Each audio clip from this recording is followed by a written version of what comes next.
کیم کسون چې د الله تعالی نه فرمانی کو د ګناه چارې کو او دای بیا په دنیا کې د الله تعالی نه معافي نه وغوړي دای توبه نه وبوسي بیا د داسې سړي خلاف د قیامت پر ورځ باندې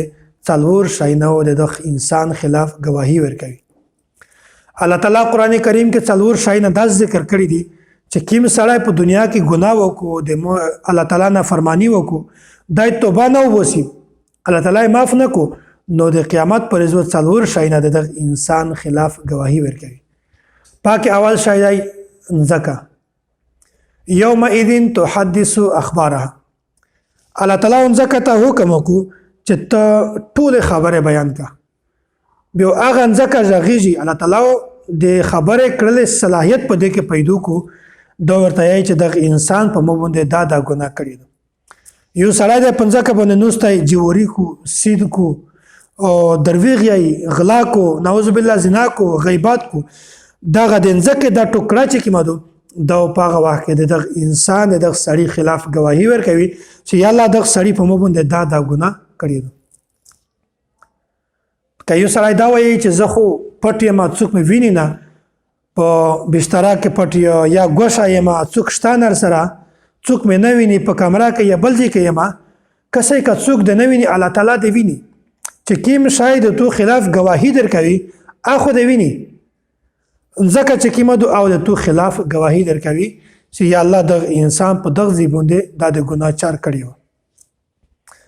بیا ځنه خلک دا وایي چې ځکه څرنګه خبره کو په دنیا کې چې یو سړی ریډیو جوړ کو یا موبایل جوړ کړی دی دا کیم شای نه چې د یس پنه یا د خور نه جوړیږي دا د ټوله دنیا خبرینه دا بیانولای شي نو چې کیم محسن ذات کیم د مجرب دی چې دنیا ټول مخلوقات ځکه اسمانونه هر شی د پیدا کړی دي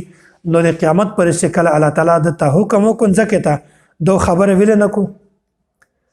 نو ځکه ته الله تعالی چې کله حکم وکړ چې د انسان ټول اعمال بیان کا بیا په یو وخت کې د ځکه د ګناګور انسان خلاف گواهی ورکوي. او دوام شای چې هغه د قیامت پر ورځ باندې د ګناګور انسان خلاف گواهی ورکوي. ا د انسان اعزادي الله تعالی قران کریم کې فرمایي الیوم نختم علی افواههم وتكلمنا ايديهم وتشهد ارجلهم بما كانوا يكسبون. الله تعالی د قیامت پر ورځ باندې د انسان په خله باندې مهر ولګوي. دغه مهر بنیادی وجه دادو ځکه چې په هغه وخت کې بیا سړی انکار کو لکه مشرکین ها انکار کو والله ربنا ما كنا مشرکین اې دې ربا مش هو انکار شرک کله نه دی کړی مش خو شرک نه کړ انکار وکړو دا سه هم هر انسان په خله باندې انکاری جوړیږي دغه وجنو الله تعالی د انسان په خله باندې مهر ولګوي چې د خله نه خبر ارونه وزي بیا وڅوشي وتكلمنا ايديهم وتشهد ارجلهم بما كانوا يكسبون. په یو وخت الله تعالی د انسان اعضاء ته د خبره کړل صلاحیت ورکو په دا کو د خبره صلاحیت پیدا کو د انسان لوسو گواهی ورکوي د سړي خلاف یا الله د سړي په دا ګناه کې ز استعمال کړای یا الله د سړي په دا ګناه کې ز استعمال کړای پښو گواهی ورکوي چې یا الله دا انسان چې کیما ګناه کړی دو دا ګناه ته په مو باندې ورغی یا الله په دا ګناه کې ز استعمال کړای ما دا سه هر شی د انسان خلاف گواهی ورکوي. دغه هدا پورا چې په ټول نه اول انسان په اعضاء کې چې د قیامت پر گواهی ورکوي د انسان خلاف او د انسان ورین بیا سړی وایي چې مو خو د تو د خوشی د پوره د ټول د ګناه چاره کړل تو د پوره مې کړل ته بیا د مو خلاف گواهی ورکوي په یو وخت کې بیا د حق نه بغیر بل خبره څوک نشي کړای ورته یی و چې هغه ذات چې کیم تو ته د خبره کړل صلاحیت تر کړای و تو دا چاره کړل هغه ذات میشته یی چې تنن خبره کا حق خبره کا به په یو وخت کې لوس ها د انسان خلاف گواهی ورکوي شو ها د سړي خلاف گواهی ورکوي هر شی د انسان ټول اعضاء چې کیم دي د سړي خلاف گواهی ورکوي چې یا الله د سړي په دا ګناه کې ز استعمال کړای. او درام شای چې د قیامت پر ورځ د ګناګور انسان خلاف گواهی ورکوي هغه کرامن کاتبین دي فرشتي دي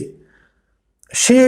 مټ باندې چې کوم فرشتانو استادو کین ور باندې استادو دا دوی سره د سړي خلاف گواهی ورکوي او په یو واقع بیا دا فرشتي مخکې د انسان چې کوم اعمال دي دا حاضر کو هاذا مال لدی عتید فرشتو یی چې الله تعالی دا د سړي ټوله کارګزاري دو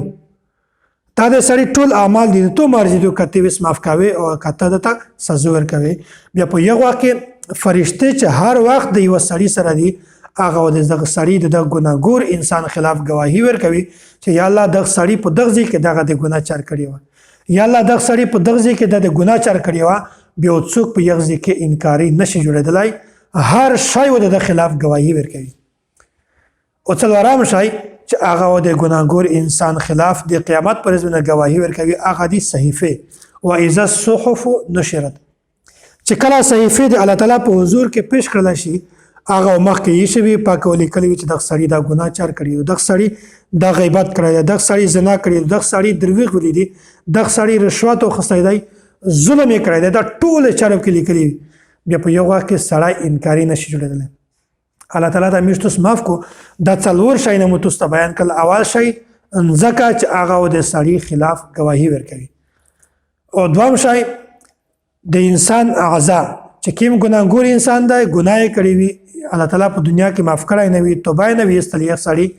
بیا د انسان اعضا د یو سړي خلاف گواهی ورکوي.